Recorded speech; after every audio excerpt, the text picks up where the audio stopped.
30% በነፃ ቦሌ መድኃኔዓለም ላይ የተናጠል ካርታ ያለቀላቸው ለንግድ ሱቆቻችን በጣም በአጭር ጊዜ ውስጥ የሚረከቡት እነዚህን ሱቆቻችን ለመጨረሻ ጊዜ ዲስካውንት አውጥተንላችኋል።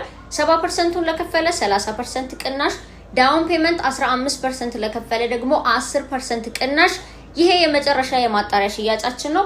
ከ20 ካሬ ጀምሮ የተናጠል ካርታ ያወጣላቸው የንግድ ሱቆች እዚሁ ቦሌ መድኃኔዓለም ላይ እየሸጥን እንገኛለን። ለአጭር ጊዜ ስለሆነ ይፍጠኑ። አፓርትመንት ቤቶቻችንም ላይ እንደምታውቁት ከዚህ ቀደም እነዚህን በጣም ቅንጡና ውብ የሆኑ ቤቶችን እንዳስረከብን ሁላችሁም ታውቃላችሁ። እኛም ደግሞ እናንተ እጅግ እንደምትወዷቸው እናውቃለን። ከ1.3 ሚሊዮን ብር ቅድመ ክፍያና ከ9 ሚሊዮን ብር ሙሉ ክፍያ ጀምሮ አዲሱ ሪቨርሳይድ ፕሮጀክታችን ላይ ግንባታ ጀምረንላችኋል። ታዲያ ልክ እንደዚህ ውብ አድርገን የምናስረክባችሁ አዲሱ ሳይታችን ላይ በፉል ፊኒሽድም በሰሚ ፊኒሽድም ከ75 ካሬ አንስቶ እስከ 308 ካሬ እጅግ ዘመናዊ ቤቶችን በ15% ቅድመ ክፍያ ለሽያጭ አውጥተናል።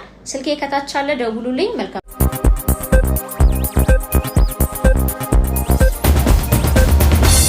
ሰላም እንዴት አላችሁ? የኢትዮ ታይምስ ቤተሰቦቻችን ለሰዓቱ የተመረጡ አዳዲስ መረጃዎችን ይዘንላችሁ ቀርበናል። ከመረጃዎቻችን መካከልም የፕሪቶሪያ የግጭት ማቆም ስምምነት ከተፈረመ ወዲህ ለመጀመሪያ ጊዜ በመቀሌ ከተማ የጦር አውሮፕላን ሲያንዣብብ እንደታየ ተሰምቷል። የትግራይ ክልል ምክር ቤትም ወደ ስራ ገብቻለሁ በማለት ዶክተር ደብረጽዮን ገብረ ሚካኤልን የክልሉ ፕሬዚዳንት አድርጎ መሾም ተከትሎ የጠቅላይ ሚኒስትሩ አማካሪና የትግራይ ጊዜያዊ አስተዳደር ፕሬዚዳንት የነበሩት አቶ ጌታቸው ረዳ እጅግ ካራና ቁጡ ምላሽ ሰጥተዋል። የስምረት ፓርቲ ከፍተኛ አመራር የሆኑት ፕሮፌሰር ክንድያ ገብረሕይወት በበኩላቸው በትግራይ ያለውን ወቅታዊ ሁኔታ አስመልክተው ጠንከር ያለ አስተያየት ሰጥተዋል። ኋላ ቀር ሲሉ የጠሩትን የህወሓት ቡድን ለትግራይ ጥፋት የበቀለ አረም ነው ሲሉ ገልጸውታል። አረሙ መወገድ አለበት ሲሉም አሳስበዋል። በሌላ በኩል ደግሞ ከትናንት በስቲያ በሱዳን ዋና ከተማ ካርቱም ሰሜናዊ ክፍል በሚገኘው የሲግናል ኮርፕስ ጣቢያና በኦምዱርማን የሚገኘውን አልማርኪያት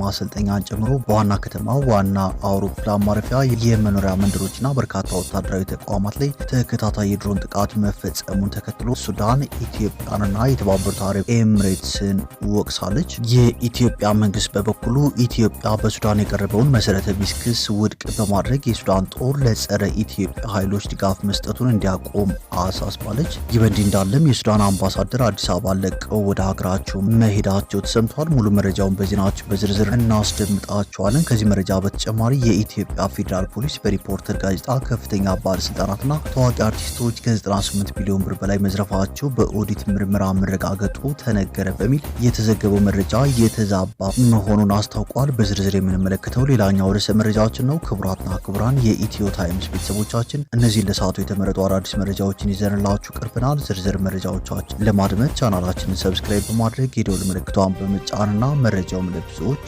እንዲዳረስ ላይክ በማድረግ እስከ መጨረሻው አብራችሁን ቆዩ።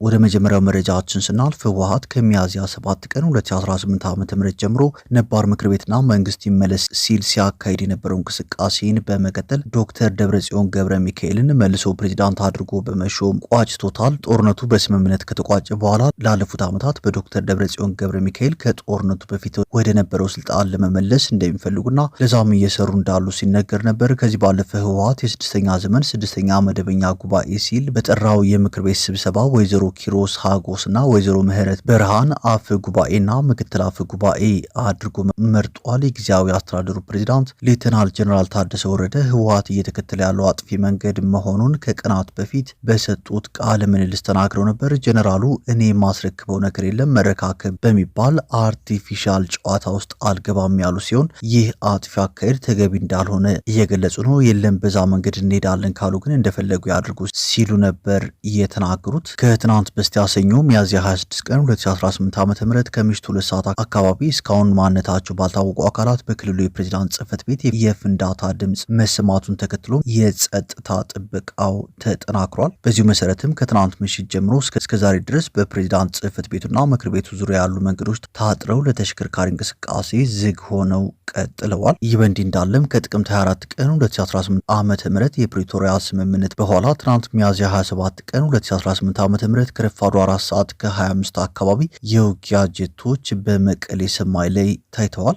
የውጊያ ጀቱ እንቅስቃሴ በነዋሪው በተለይ ደግሞ በህፃናት ላይ ከፍተኛ ፍርሃትና መደናገጥ መፍጠሩንም ቲክቫህ ኢትዮጵያ ዘግቧል። የትግራይ ምክር ቤት ወደ ስራ ገብቻለሁ በማለት ዶክተር ደብረጽዮን ገብረ ሚካኤልን የክልሉ ፕሬዝዳንት አድርጎ መሾሙን ተከትሎ የጠቅላይ ሚኒስትሩ አማካሪና የትግራይ ጊዜያዊ አስተዳደር ፕሬዝዳንት የነበሩት አቶ ጌታቸው ረዳ እጅግ ጠንካራና ቁጡ ምላሽ ሰጥተዋል። አቶ ጌታቸው በይፋዊ የማህበራዊ ትስስር ገጻቸው ባሰፈሩት አጭር ነገር ግን ጥልቅ መልእክት የዶክተር ደብረጽዮን ቡድን እያደረገ ያለውን የስልጣን ሽኩቻ ልጆች ቤት ሰርተው ከሚጫወቱት ቃንጫ ምርዓት ወይም የልጆች የእቃቃ ጨዋታ ጋር በማመሳሰል ክፉኛ አጣጥለውታል። ይህ የአቶ ጌታቸው ረዳ መግለጫ አሁን በትግራይ ያለውን የፖለቲካ ፍትጊያ ወደ ሌላ ምዕራፍ ያሸጋገረ ነው ተብሏል። የህወሓትን አሮጌ አመራሮች ደናቁርት ሲሉ መጥራታቸው እንዲሁም የትግራይ ወጣቶችን ህይወት እንደጨረሱና አሁንም በህዝቡ ስቃይ ላይ እያላገጡ መሆኑን መግለጻቸው በሁለቱ ቡድኖች መካከል ያለው እርቅ በማይቻል ሁኔታ መበጠሱን በግልጽ ያሳያል ሲሉ የፖለቲካ ተንታኞች ተናግረዋል። በተለይም በመልእክታቸው ማጠቃለያ ላይ እነዚህ አካላት ሳይባረሩ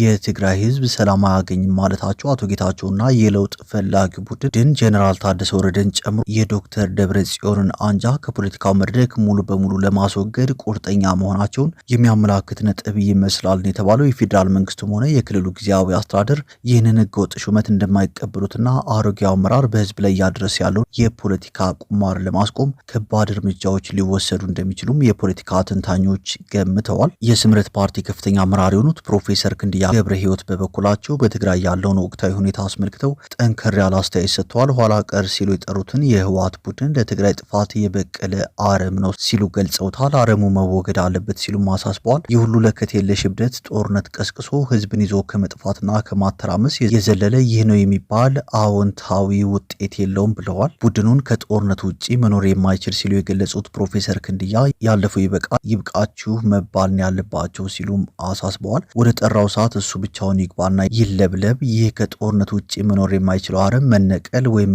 መወገድ ብቻ ነው ያለበት ሲሉም መልእክታቸውን አስተላልፈዋል።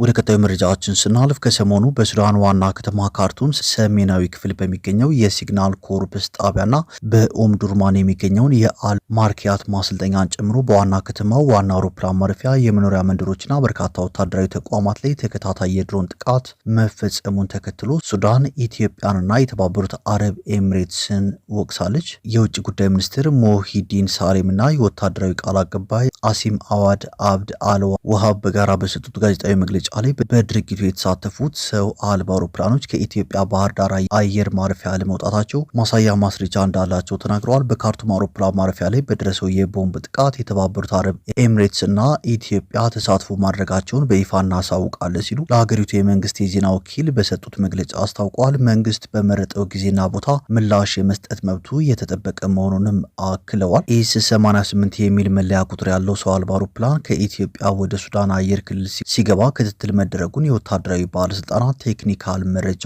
አቅርበዋል። እንደ ወታደሩ ገለጻ ይህ የተለየ አውሮፕላን በመጋቢት ወር በኤል ኦቤኢዳ አካባቢ ከመውረዱ በፊት በብሉ ናይልና ኮርዶፋን አካባቢዎች በተደረጉ ጥቃቶች የተሳተፈ ነበር ብለዋል። የሱዳን ባለስልጣናት ድርጊቱን ተከትሎ አምባሳደራቸውን ከአዲስ አበባ ጠርተው ለምክክር መጋበዛቸውም ታውቋል። የኢትዮጵያ መንግስት የሱዳንን ተደጋጋሚ ክስ የሐሰት ክሶች በማለትም ውድቅ ማድረጉ ይታወሳል። የውጭ ጉዳይ ሚኒስትር ሳሌም ሱዳን ሉዓላዊነቷንና ብሔራዊ ደህንነቷን ከቀጣይ የአየር ላይ ወረራ ለመከላከል ለሁሉም ሁኔታዎች ተዘጋጅታለች በማለትም አስጠንቅቀዋል። ኢትዮጵያ በሱዳን የቀረበውን መሰረተ ቢስ ክስ ውድቅ በማድረግ የሱዳን ጦር ለጸረ ኢትዮጵያ ኃይሎች ድጋፍ መስጠቱን እንዲያቆም አሳስባለች። የኢትዮጵያ የውጭ ጉዳይ ሚኒስትር ትናንት ባወጣው መግለጫ የሱዳን የጦር ኃይሎችና የውጭ ጉዳይ ሚኒስቴር በኢትዮጵያ ላይ የሰነዘሩትን ክስ መሰረተ ቢስ በማለት በጽኑ አውግዞታል። ይህ በእንዲህ እንዳለም የሱዳን አምባሳደር አዲስ አበባ ለቀው ወደ ሀገራቸው መሄዳቸው ተሰምተዋል። በኢትዮጵያ የሱዳን አምባሳደርና የአፍሪካ ህብረት ቋሚ መልእክተኛ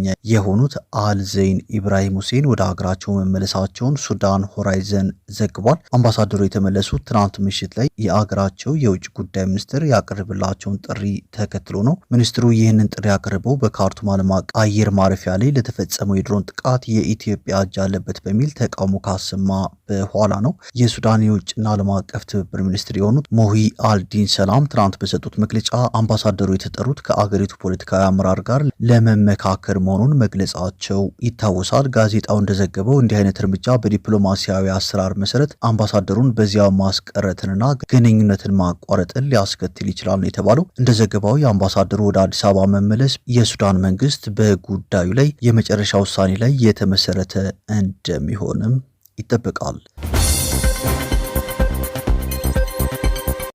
ወደ መጨረሻው መረጃችን ስናልፍ የኢትዮጵያ ፌዴራል ፖሊስ በሪፖርተር ጋዜጣ ከፍተኛ ባለስልጣናትና ታዋቂ አርቲስቶች ከ98 ቢሊዮን ብር በላይ መዝረፋቸው በኦዲት ምርመራ መረጋገጡ ተነገረ በሚል የተዘገበው መረጃ የተዛባ መሆኑን አስታውቋል። ሪፖርተር ጋዜጣ የኢትዮጵያ ፌዴራል ፖሊስ ሚያዝያ 21 ቀን 2018 ዓ.ም የ9 ወራት የስራ አፈጻጸም ሪፖርት ለተከበረው የህዝብ ተወካዮች ምክር ቤት የህግና የፍትህ ቋሚ ኮሚቴ ባቀረበበት ሰዓት ሪፖርቱን ለማስረዳት በማስታወሻነት የተጠቀመበትን ጥቅል መረጃ መነሻ በማድረግ ጠቅላላ ይዘቱን በአግባቡ ሳይረዳና በተቋሙ ስትራቴጂክ አመራሮች የቀረበውን ዝርዝር ማብራሪያ መጠቀም እየቻለ እውነታውን ወደ ጎን በመተው ህዝብን በሚያሳስት መልኩ የተዛባ መረጃ በጋዜጣው የፊት ገጽ ላይ ይዞ ወጥቷል ሲል ገልጿል። መግለጫው በማስከተልም ፍጹም የተሳሳተ ነው በማለትም የኢትዮጵያ ፌዴራል ፖሊስ መግለጫ አውጥቷል።